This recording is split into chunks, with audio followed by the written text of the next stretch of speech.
شب بارات 2026 میں کون سی تاریخ کو ہے؟ کس رات ہم نے عبادت کرنی ہے اور کس تاریخ کو، کس دن کو ہم نے روزہ رکھنا ہے؟ اور اس رات میں جو عبادت کی جاتی ہے، جو نوافل پڑھے جاتے ہیں، ان کے پڑھنے کا کیا طریقہ ہے؟ کیسے ہم اس رات میں نوافل ادا کریں گے؟ نیت کیسے کریں گے؟ کیا کچھ پڑھا جائے گا؟ کتنی رکعتیں پڑھیں گے؟ اور اسی طرح جو اگلے دن روزہ رکھنا ہے، وہ روزہ ہم نے کیسے رکھنا ہے؟ اس کی نیت کیسے کریں گے؟ بسم اللہ الرحمن الرحیم۔ السلام علیکم ورحمۃ اللہ وبرکاتہ۔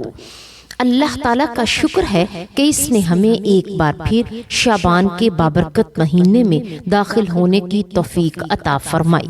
حضرت علی المرتضیٰ رضی اللہ تعالیٰ عنہ سے روایت ہے کہ نبی کریم صلی اللہ علیہ وآلہ وسلم نے فرمایا، جب شعبان کی 15ویں رات ہو تو اس رات قیام کرو اور اسی دن روزہ رکھو، کیونکہ اللہ تعالیٰ اس رات غروب آفتاب کے وقت آسمان دنیا پر اپنی رحمت کے ساتھ نزول فرماتا ہے اور فجر تک یہ اعلان کرتا رہتا ہے کہ ہے کوئی مغفرت مانگنے والا کہ میں اسے بخش دوں، ہے کوئی رزق مانگنے والا کہ میں اسے رزق عطا کر دوں، یا ہے کوئی مصیبت زدہ کہ میں اسے عافیت عطا کر دوں، ہے کوئی بیمار کہ میں اسے شفا دے دوں۔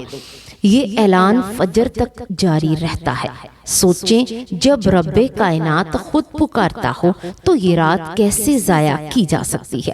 شعبان کی 15ویں رات، جسے شب بارات کہا جاتا ہے، ایک ایسی رات ہے جسے غفلت میں گزار دینا بہت بڑی محرومی ہے۔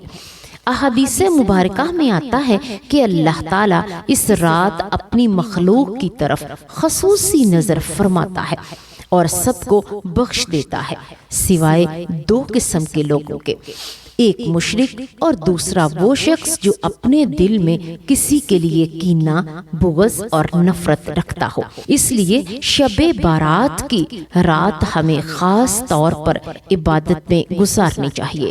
اس رات کا مقصد یہ نہیں ہے کہ صرف جاگ لیا جائے، بلکہ مقصد یہ ہے کہ اللہ کے سامنے جھکا جائے، نماز پڑھی جائے، توبہ کی جائے، قرآن مجید کی تلاوت کی جائے، درود و استغفار کیا جائے اور دل سے دعا مانگی جائے کہ اگر کسی کی نمازیں قضا ہیں تو وہ اس رات قضا نمازیں ادا کرے، کیونکہ قضا نماز کی ادائیگی نفل عبادت سے زیادہ اہم ہے، اور اگر قضا نمازیں نہیں ہیں تو نوافل کی کثرت کرے، کیونکہ قیام ہی اس رات کی اصل روح ہے۔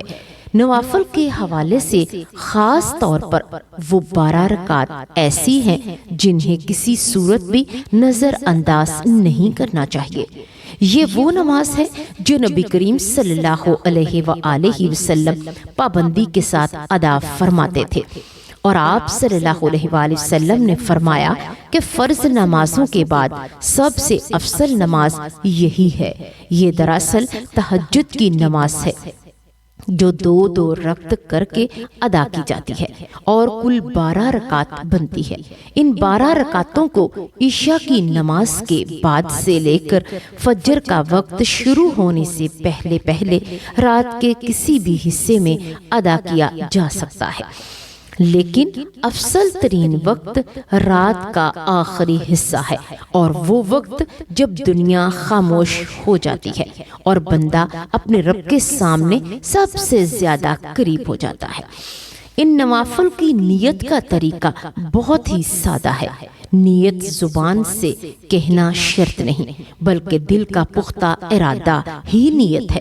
دل میں یہ ارادہ کریں کہ میں اللہ تعالیٰ کی رضا کے لیے 2 رکعات نفل نماز ادا کر رہا ہوں، پھر تکبیر تحریمہ کہہ کر ثنا پڑھی جائے، اس کے بعد اعوذ باللہ من الشیطان الرجیم اور بسم اللہ الرحمن الرحیم سورت فاتحہ اور اس کے بعد کوئی بھی سورت جو یاد ہو تلاوت کی جائے۔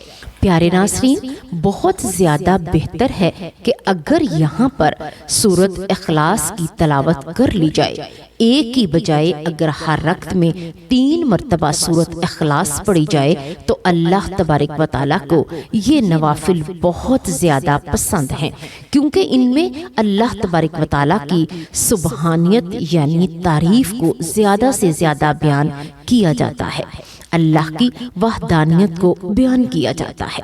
پھر رکوع کی تسبیح، قوما، سجدے، سجدوں کی تسبیحات، دوسری رکعت میں بھی یہی طریقہ، پھر تشہد، درود اور دعا کے بعد سلام پھیر دیا جائے۔ اسی طرح 2 رکعت کر کے 12 رکعت نفل نماز پڑھی جائیں اور مکمل کر لیے جائیں۔ نماز کے ساتھ ساتھ اس رات دعا کا خصوصی اہتمام ہونا چاہیے۔ اپنی بخشش مانگیں، اپنے والدین کے لیے دعا کریں، اپنے گھر والوں کے لیے، اپنی اولاد کے لیے، امت مسلمہ کے لیے، بیماروں کے لیے، پریشان حال لوگوں کے لیے دعا کریں۔ شب بارات کی رات مانگنے کی رات ہے، عطا ہونے کی رات ہے، لوٹانے نہ جانے کی رات ہے۔ اب جہاں تک تاریخوں اور دن کا تعلق ہے تو 2026 میں شب بارات 3 فروری بروز منگل کو ہوگی۔ جیسے ہی 3 فروری کا دن غروب آفتاب کے ساتھ ختم ہوگا، مغرب کے بعد جو رات شروع ہوگی وہی شعبان کی 15ویں رات یعنی شب بارات کی رات ہوگی۔ اس پوری رات کی عبادت کی جائے اور اس کے بعد جو اگلا دن آئے گا یعنی بدھ کا دن، وہ 15 شعبان کا دن ہوگا جس دن روزہ رکھا جائے گا۔ یہ روزہ نفل روزہ ہے، اس کی نیت بھی دل کے ارادے سے ہو جائے گی اور میں اللہ کی رضا کے لیے نفل روزہ رکھ رہا ہوں۔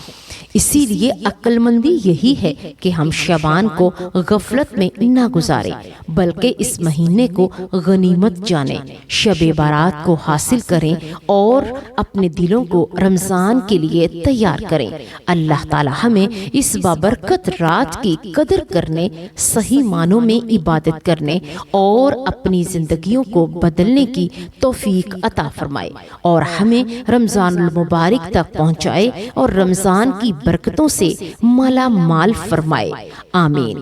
پیارے ناظرین، یہاں یہ بتاتے چلیں کہ دعا کے لحاظ سے ہم نے بہت پیاری دعا کی ایک ویڈیو بنائی ہے جس میں تمام امت مسلمہ کے لیے دعا مانگی گئی ہے اور ہر طریقے سے، ہر لحاظ سے ہر مسلمان کی دل سے نکلنے والی دعا ہے۔ آپ بھی اس دعا میں شامل ہو جائیے۔ صرف آپ آمین کہیں گے تو اللہ تبارک و تعالی آپ کی دعا بھی قبول و منظور فرمائے گا۔ آپ ڈسکرپشن میں دیے گئے لنک پر کلک کیجئے تو آپ دعا میں شامل ہو جائیں گے۔ پیارے ناظرین، اگر آپ کو ہماری یہ معلوماتی اور ایمان افروز ویڈیو پسند آئی ہو تو آپ سے گزارش ہے کہ اسے لائک ضرور کیجئے گا اور اس نیک عمل کو صدقہ جاریہ سمجھ کر اپنے دوستوں اور عزیزوں کے ساتھ ضرور شیئر کیجئے گا، کیونکہ رسول اللہ صلی اللہ علیہ وآلہ وسلم نے فرمایا، جو شخص کسی کو بھلائی کی طرف بلاتا ہے تو اسے ویسا ہی اجر ملتا ہے جیسا کہ عمل کرنے والے کو ملتا ہے۔ ہو سکتا ہے کہ آپ کی اس شیئر کی ہوئی ویڈیو ایک کسی کے دل کی دنیا بدل دے اور کسی کو علم عطا کرے، کسی کی زندگی میں روشنی لے آئے اور اس کا ثواب ہمیشہ ہمیشہ کے لیے آپ کے نامہ اعمال میں جمع ہو جائے۔ یاد رکھیے کہ اچھی بات کو پھیلانا خود ایک نیکی ہے اور نیکی کے چراغ جلانے والے خود کبھی اندھیروں میں نہیں رہتے۔ لہٰذا ناظرین، ہماری ویڈیو کو لائک کرنا نہ بھولیے گا اور اگر آپ پہلی بار ہمارے چینل پر آئے ہیں تو چینل کو ضرور سبسکرائب کیجئے تاکہ آنے والی مزید ایمان افروز اور معلوماتی ویڈیوز آپ تک پہنچتی رہیں۔ ہم دل کی گہرائیوں سے دعا کرتے ہیں کہ اس مقدس رات کے صدقے اللہ تبارک و تعالی آپ سب کو دنیا اور آخرت کی کامیابیاں عطا فرمائے اور آپ کے گھروں میں بھی برکتیں نازل فرمائے، آپ کی دعاؤں کو قبول و منظور فرمائے۔